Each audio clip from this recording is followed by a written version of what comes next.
ঝিলেদারে ওকে খুবই মারধর করেছে তৃণমূল দুষ্কৃতীরা। দেখো রেগজোয়ানি হসপিটালে আমরা আপাতত নিয়ে যাচ্ছি, রেগজোয়ানি হসপিটালে পিয়ারুলকে। দেখি এরপর কি করা যায়। আমরা পুলিশের যাবো এবং সবাই রেগজোয়ানি হসপিটালের চলে আসুন।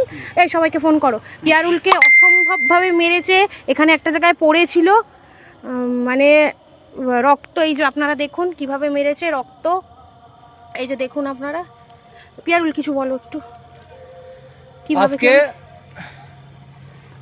গতকাল দাঁতপুর অঞ্চলে আমাদের পার্টির ছেলেপেলেরা পার্টির ছেলেরা ফ্ল্যাগ মেরেছিল, সেই কারণের জন্য আমরা সেই ফ্ল্যাগগুলো টিএমসি পার্টির কিছু দুষ্কৃতীরা ফ্ল্যাগ খুলে দিয়েছিল, সেই কারণে আমরা আজকে শাসন থানায় ডেপুটেশন দিতে গেছিলাম।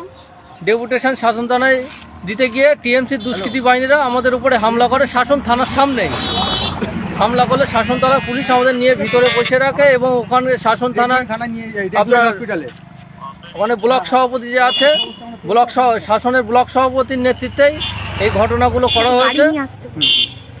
এবং তারপরে আমরা ভিতরে বসেছিলাম, থানা ঘেরাও করেছে। থানা ঘেরাও করে অনেকক্ষণ ধরে ওরা থানার সামনে ছিল।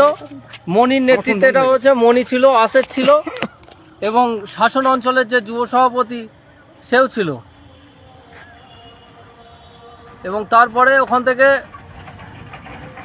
তারা বেরিয়ে গেল। এবার বেরোনোর সময় সাদা স্কর্পিও আমাকে দেখে চোখ দেখাতে এইভাবে এরকমভাবে দেখে নিয়ে গেল। নিয়ে যাওয়ার পরে আমি ওখান থেকে বেরিয়েছি। পার খরিবের আগে পরে দরগাতলা আছে, দরগাতলার ওখানে নেমে গেছিলাম। সে আমার গাড়ি আসবে বলে কিছু দুষ্কৃতী এসে আমাকে জিজ্ঞেস করলো, তোমার নাম পিয়ারুল? আমি বললাম হ্যাঁ।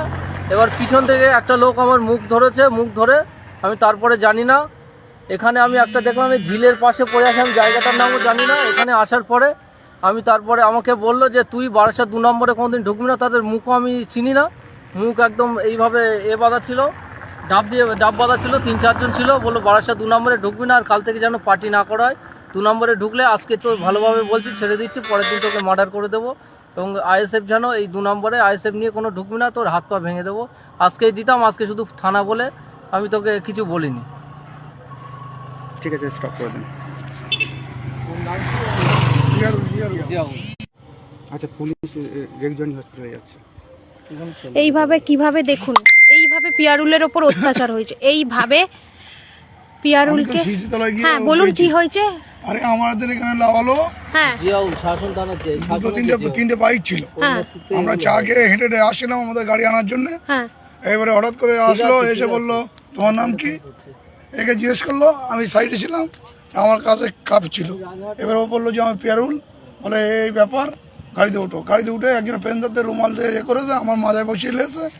এখান থেকে দৌড় মারিছি, ওকে ওই টেনে হিসেবে ওখানে নিয়ে গেছে।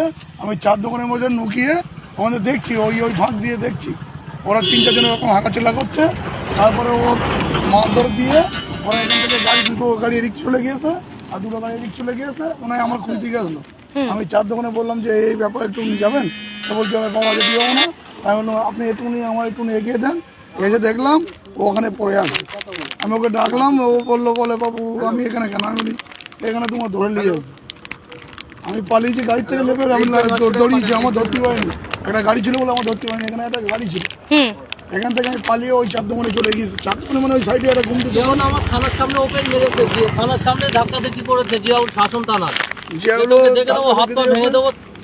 থানার সামনে আমাকে মারতে যাচ্ছিল, পুলিশ আমাকে শেষ করেছে, শেষ করে ভিতরে নিয়ে যাচ্ছে।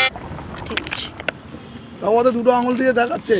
আচ্ছা, আমরা এখন পিয়ারুলকে আপাতত মানে ইয়েতে নিয়ে যাব, রেগজোয়ানি হসপিটালে নিয়ে যাচ্ছি। দেখছি পরবর্তীকালে কি হয় না হয়, আমরা আবার আপনাদের পরে আপডেট দিচ্ছি। ঠিক আছে।